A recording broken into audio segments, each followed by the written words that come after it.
Ayan na, mga kameta. Kamusta kayo dyan? Mga friends natin na lucky enough to witness yung mga ating mga alternative talents.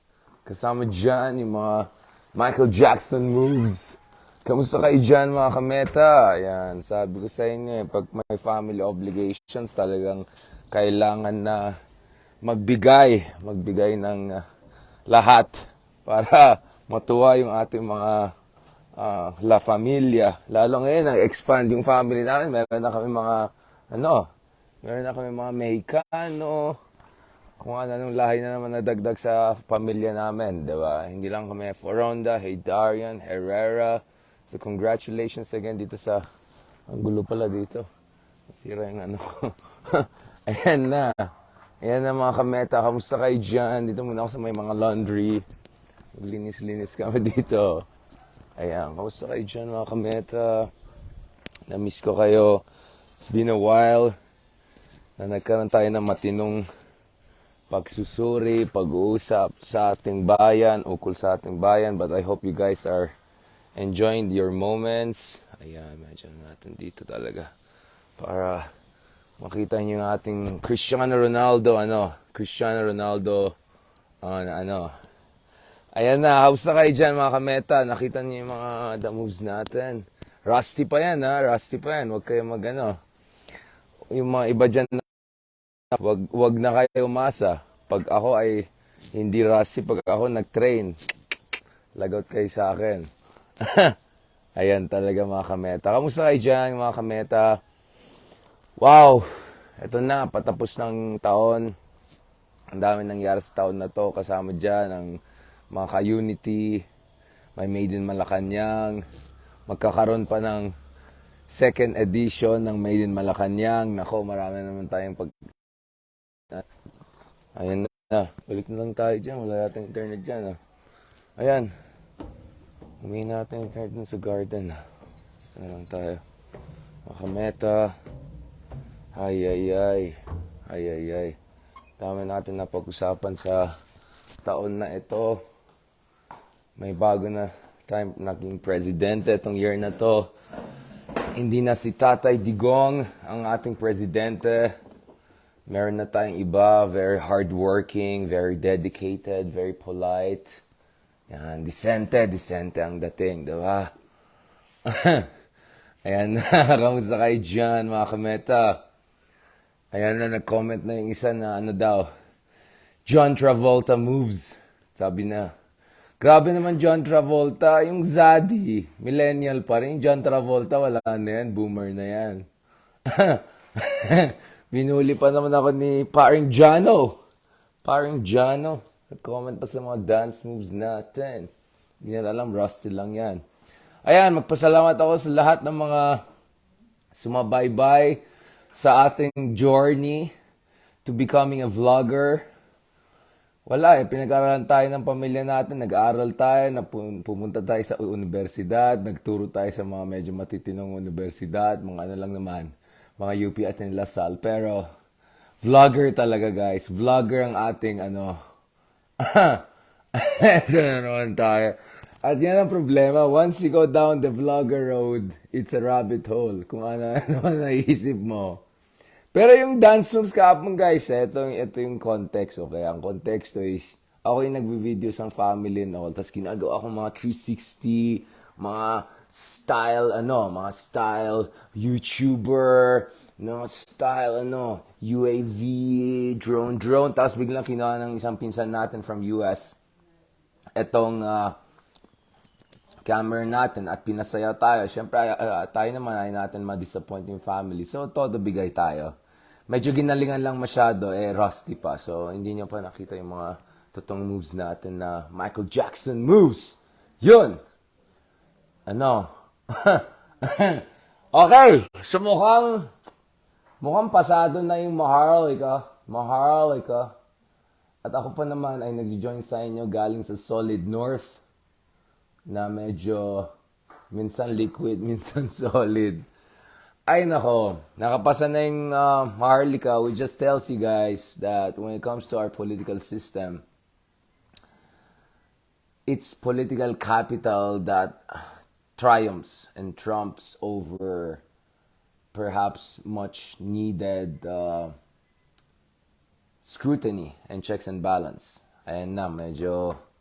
Kaya nga sabi ko, mag-change career na lang tayo, mag-the moves na lang tayo. Itong politika natin, walang nangyayari. Parang same-same lang. Walang improvement masyado eh. So, dyan na lang tayo sa mga showbiz style, the move style, baka may mangyari pa. Ayan na. Uy!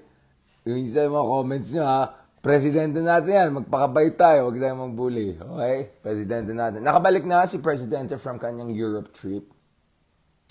Siyempre kasi yung president natin, very simple people, ordinary people sila. So, hindi daw siya sanay sa snow, sa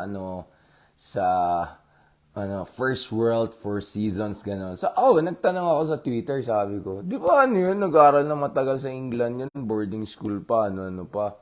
O, yan, tapos yung mga tagal na sa okay. Wala, dami nagalit sa atin. Ito guys, naalala ko palang gusto kong sabihin, nung isang araw pa. Yung, alam mo yung mga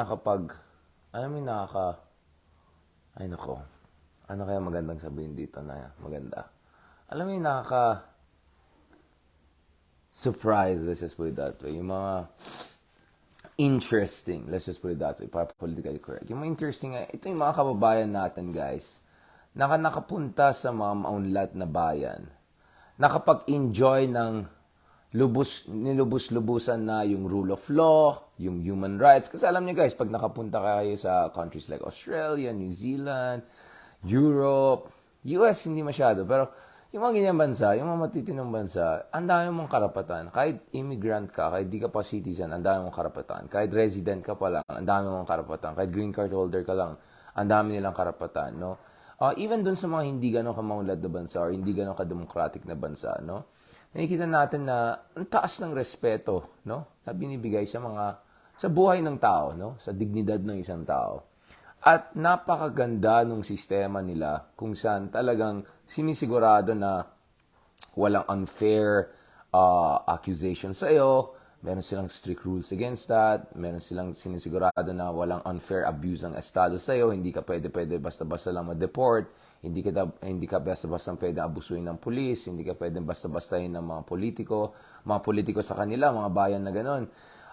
From Sweden to Spain to Canada, Australia, New Zealand, etc. Makikita natin doon talaga may accountability at napakataas yung level of accountability. Konting mali lang ng kanilang prime minister or president, pwede ma-impeach, may parliamentary investigation, may checks and balance. The courts talaga, they really go into the evidence. They make sure na walang bara-bara pagdating sa war on drugs nila, whether sa Portugal, whether sa Sweden, whether sa New Zealand, etc. Very humane, very rehabilitation focused. Ito eh. Tapos ito yung mga kabayan natin nandun sa mga ganitong bansa. Now, of course, I'm happy for them, you know. But may mga ilan naman dyan kasi, hindi natin nila lahat. Pero may mga ilan dyan napansin natin, ito na nga, nag-enjoy sa lahat ng bunga ng demokrasya, liberal democracy, rule of law, human rights, lahat na. And then bigla, pagdating sa Pilipinas, ayan po, ang sinasuporta, yung pinaka-trapo, yung pinaka-marahas, yung pinaka-walang respeto sa accountability, transparency, good governance, even in some cases, yung sinusuporta, yung bara-bara na war on drugs, na walang respeto sa basic rule of law and procedures, etc., etc. Mismong Presidente Marcos natin, ang mami na sa dating administration, may pagkakulang dyan sa yung following the proper procedures and protocols and all. So, kaya nga inayos ni Pangulong Marcos itong war on drugs and all. So, minsan, nakapagtaka, ito sa mga ating ibang kababayan, hindi ko nila lahat pero may mga ilang tayo mga kababayan dyan, hindi naman lahat. Ito na nga, nakita nyo nga yung kagandahan ng demokrasya, ng rule of law and human rights, kayo mismo ay nag-benefit. Tapos biglang nagfa-fanatic dun sa mga bara-bara, trapo, mga ganun. Yan talagang guys, ang nakapag-hinayan talaga yung mga ganun. Tapos ang nakakatawa pa, yung iba po, inaaway pa tayo. Yung mga ganito pong style. Ikaw, hey Darian, hindi ka taga dito sa Europe. Kasi kami, mga taga Europe, we know kasi the weather we're kasi meteorologist kami, we know the weather, we know the galactic movements, wala kang alam dito sa Europe, dito sa New Zealand, Australia, whatever. May mga ganun-ganun pa sila na porkit nandun daw sila, mas alam nila yung nangyari, wag na kayo mag-comment about yung democracy here. Hello! Kung ganito po ang argumento nyo, di wag na kayo mag-comment ukol dito kasi ako po ay nandito. So wag ka na mag-comment sa akin. Ako po ay nandito. Kung ang argument mo ay wag ka na mag-comment sa kanila kasi nandun sila sa Europe at ako hindi. Diba? At bisita lang naman daw tayo, tourism lang naman tayo. Hello, let me just make it clear. Ilang beses na tayo nakapunta dyan sa Brussels, Belgium over the past few years and these were like based on official invitations, alright? And I've met like top officials in many of these countries, very high level officials. So hindi lang ako naglalakwatsa lang. Pupunta tayo dyan sa mga bansa na yan, guys. Based on official visit. Yun lang sa akin, mga kameta. Hindi naman tayo, sa akin, na you would hope na yung ating mga kabayan na nag-enjoy ng mga benefits ng real democracy, they will be the ones who will try to be proponents of good governance, of transparency, of rule of law, of reform, of democratic reform, progressive reform sa Philippines. And then, so, ako, ang pag-intindi ko dyan, don't worry, everything ina-analyze natin yan. Ako, isang intindi ko ay ganito. One line of argument, I think, na meron yung mga ganitong tao is, tawagin natin na developmental sequencing. Ano ibig sabihin yan? Ang ibig sabihin yan is, dahil mayaman na kami dito, pwede na itong democracy sa atin. Pero dahil sa Pilipinas, hindi pa tayo mayaman, supposedly, baka hindi pa tayo ready. Yung mga ganitong argument. So for me, okay, I see where the argument is coming from, but I disagree with that. Because that could be an excuse for denying people universal rights, not Western rights. Universal rights of basic human rights, of dignity, civil liberties, rule of law, due process. So nakikita natin mga bansa na hindi naman kailangan mayaman kang bansa para magkaroon ka ng human rights and democracy, no? In the same way na may mga mayaman kang bansa katulad ng Singapore na ayaw mag-democratic pa kasi yung ruling government administration party nila, gusto nila maging single party dominance forever, di ba? Forever. Kumbaga sa kanila may forever. Hindi ko na alam sa mga kalandian, kajawaan ng iba dyan.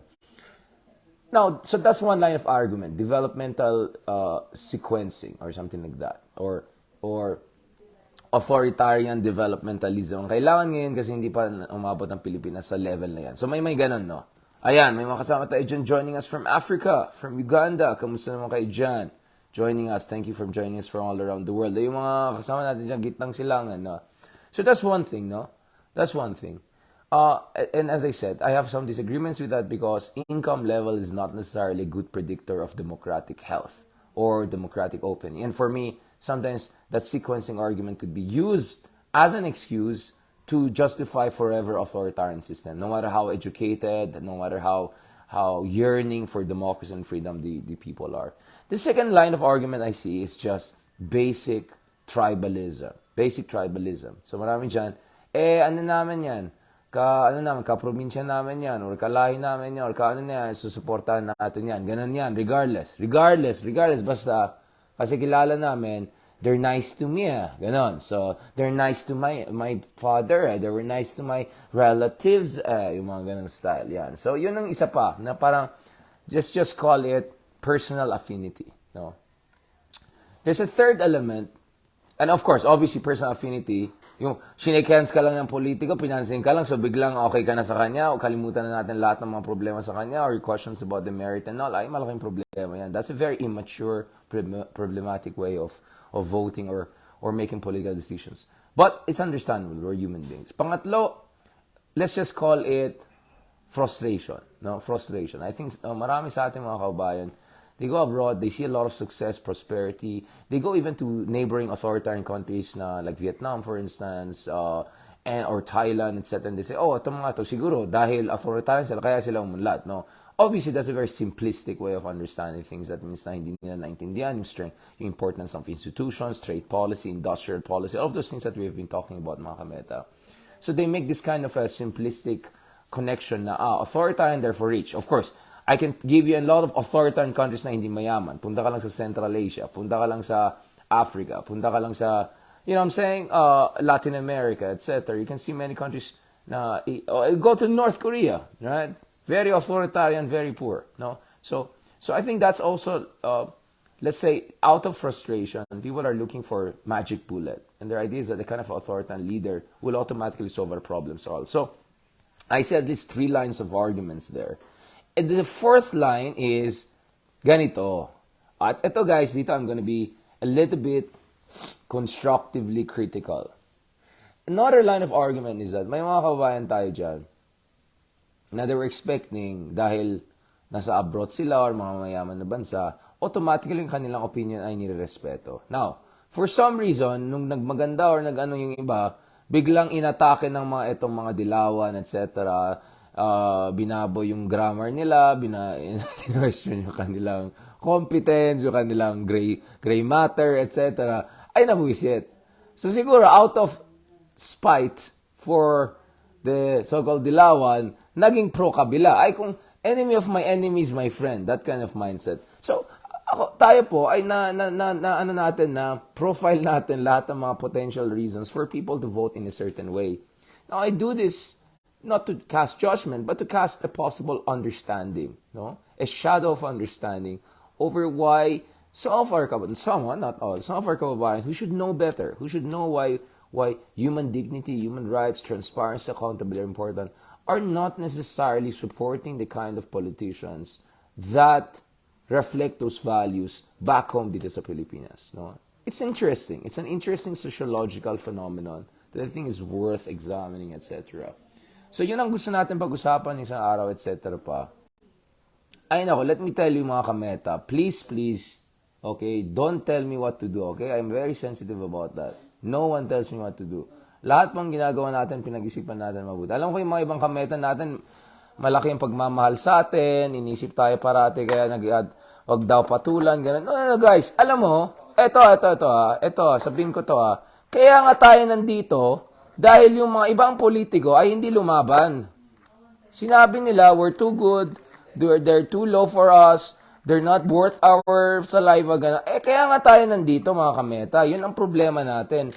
Kaya nga ako po ay nag-step up. Ako po ay nag-step up dito. At sabi ko, kung may balahura, balahurahin natin. Bakit sila lang pwede magbalahura? Mahina ba tayo? Hindi. Palaban din tayo. Yan ang problema natin, mga kameta. Yung mga iba dyan, di sana lumaban sila noon pa, 6 years ago, 7 years ago, di wala na sana tayo nandito. Kasi guys, democracy doesn't come with being nice. Democracy doesn't come by being polite. It's a struggle. Freedom is a struggle. You have to fight, okay? So yun lang sinasabi ko. Maybe for some of you there, okay, you want to be polite and nice, go ahead, enjoy your lives. But ang point ko is, if you want to preserve dignity and strength, we want to preserve freedoms in our country, kailangan tayo lumaban. At kung talagang may mga balahura dyan, ano yun natin? Let's put them in the right place. At the same time, of course, we have to still maintain our basic convictions, self-respect, at of course, yung ating fuego, di ba? Yung fuego natin dapat nandun. Yun ang sinasabi ko, mga kameta. So, I really hope, first of all, so ito yung mga advice ko, ito yung mga unsolicited advice natin, mga kameta. Una-una, intindihin natin bakit yung ating mga kababayan, whether sa Pilipinas, whether sa abroad, whether sa Europe, whether sa Middle East, whatever, bakit sila bumoboto in certain ways. To reduce it to say, kasi bumoboto sila kasi ganito, or generalize, no, big no. Dapat intindihin natin saan galing kanilang frustrations, bakit sila bumoto ng this way or that way. Oh, by the way, marami din tayong mga OFW friends na kakalala natin, bumoto naman sa kabila, kay Lenny, etc. Diba? Meron din mga pro-ISCO dyan, diba? So I'm not saying all are all. It's a very diverse field, but I'm just saying, let's not jump to conclusions. Pangalawa, the best way to win over people is not by saying you're too good for them or saying they're not worth your saliva. No, it's engaging them. Konting balahin mo ng konti, but deep inside, they will like you and appreciate because at least you gave them the energy. You gave them the basic courtesy of at least making patol. No, and you can do it sometimes. It might go a little bit off the tracks, off the rails, but you can always pivot back and say, hey, thank you pa rin for the engagement, I appreciate it, blah, blah, blah. Because we have to make sure, guys, na ang pangit kasi ng dating man sinasabi mo na ang dapat lang makipag-argue sa politika ay mga politiko or mga eksperto. That's not true. All of us are entitled to to having informed opinion and analyzing and expressing those opinions in the most, let's just say, respectful and reasonable way possible. Yun ang sinasabi ko. Pangatlo, mga kameta, palaban ka dapat. Hindi pwede maging mahina, mga kameta. You cannot be nice. You cannot be smart. When they go low, we go high. Okay, you can do that maybe in the US. Okay? When you have a strong, robust institutions and you know, a progressive movement, tayo wala eh. So, we're starting really from scratch, you know? So you have to show strength. And there are many, many people out there who are undecided, who are confused, or figuring out which side is right. They're just overwhelmed with disinformation and confusion and all. So you have to show to these people, palaban ka, you're willing to fight for democracy, and it's your side which represents the best intentions for the country, no? Or represents the best solutions for the country. Nevertheless, having said that, ako po ay naniniwala na kahit yung mga tao na hindi sangayon sa akin, yung mga ibang tao na medyo iba yung kanilang pananaw or even paninindigan sa buhay or paniniwala sa buhay, alam ko mahal din nila yung bayan natin. Huwag rin tayo feeling na tayo lang ang maganda, tayo lang magaling, tayo lang guwapings, tayo lang fuego. Hindi totoo yan. Okay? So it's very important not to be self-righteous or presumptuous or sanctimonious. No? Lahat naman yan. Ay, Google nyo na yan kung hindi nyo alaman yan. Alright? Yun ang sinasabi ko, mga kameta. So, over the past year, I've had some deep reflections over the Filipino psychology, sociology, our collective psychology, why we do certain things. And there are no easy answers. It's a complicated situation. There are many layers to the phenomenon, why we vote in a certain way. And therefore, we have to have informed, evidence-based, and respectful discussion about this. As much as possible, the unavoidable, unfortunately, magkakaroon tayo ng mga medyo balahuraan online and all. But at the end of the day, guys, nabubulol na. Your worth as a person is determined by how much true you stay to your basic convictions and how much those convictions reflect the best of humanity. That's really the ultimate barometer for assessing who we are. Or assessing whoever that you should respect and you respect in life. Yun lang sinasabi natin, mga kameta. Alright? Ay nako, nagdadrama na tayo. So, thank you ulit ako sa inyo and let me say na medyo may bago na tayong tawag doon, racket, which is football analysis and sports analysis. So, paki-check din yung article natin today on Philippine Daily Inquirer about football. We'll talk about this more tomorrow. Let's talk the Morocco model. Let's talk about Argentina. Let's talk about why football is best for the Philippines. Let's talk about FIFA Women's World Cup next year, where the Philippines will be one of the 32 competing for the top prize. There's so much to talk about, mga kameta, but in the meantime, let me just thank you so much for sticking with us, for sharing your opinions, for caring, for your prayers and love and support. I really appreciate it. Let me say thank you kay Jewel Chua, kay Mom Eden Olona, and also one of our biggest supporters, Rose Garcia Flores, Ariel de Guzman, Thengren, Riz Ani, of course, Mom Jocelyn Lomberio. Ayan, thank you so much also for your gift to Picasso via stars. I really appreciate it. Don't worry, hindi pa naman Christmas eh. Mag-catch up pa tayo. We'll have more conversations about this. I just thought, kailangan ko balikan itong theme na yan because I think it sheds light on us as a Filipino people. It sheds light on our struggles for democracy. And it gives us some sort of roadmap for how to move forward and to find the best optimal, kind of a mean, by which we can reach out to the broadest possible audience and reach to folks across the political spectrum. All right, thank you very much, guys, and talk to you soon.